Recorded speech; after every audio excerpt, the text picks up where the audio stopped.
What's up, guys? It's MB Boxing, and today I'm going to be talking about what is next for unbeaten, popular, and Albanian welterweight Florian Marku, as he's coming off the best victory of his career so far, defeating Maxim Prodan to stay unbeaten, and he won that fight by split decision, although it should have been a unanimous decision after one judge had a controversial scorecard in favor of Prodan.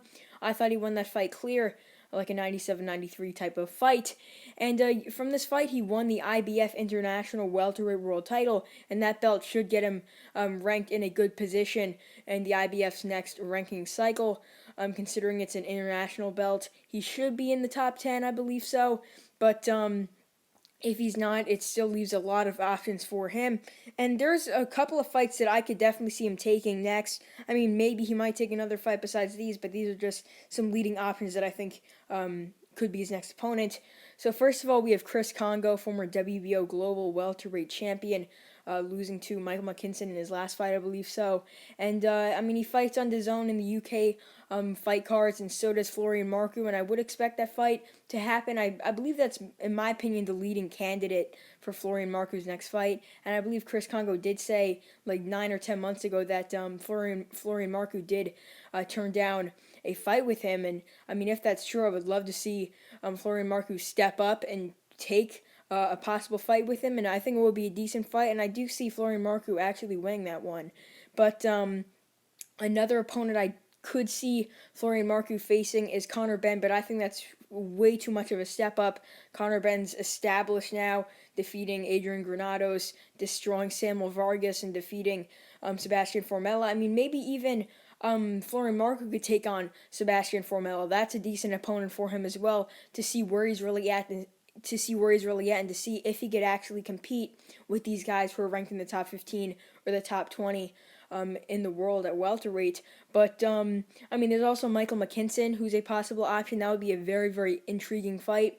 McKinson's obviously coming off a victory over a veteran in the ring with over 30 fights, I believe so. And before that, he defeated Chris Kongo. So, I mean, McKinson's a game opponent.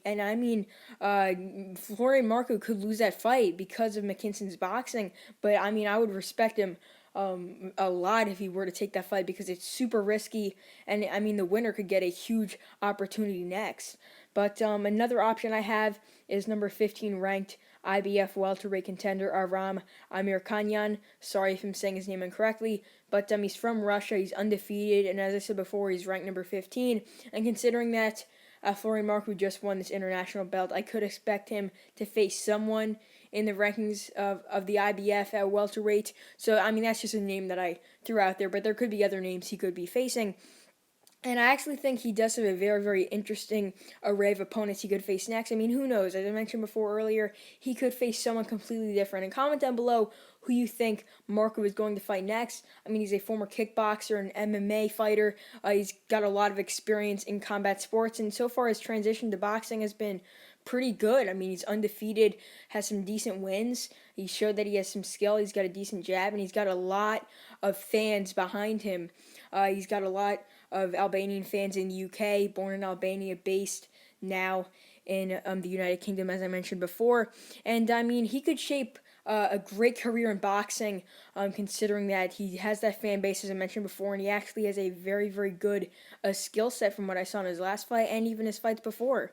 So overall, Florian Marku does have a decent amount of opponents to face, whether it be Chris Kongo, Conor Benn, Michael McKinson, or Aram Amirkanyan, or many more. Still, they could provide him with an opportunity to possibly fight for a world title in the near future. And yeah, that's really it. I'm MB Boxing. Thanks for watching, and I'll see you guys later.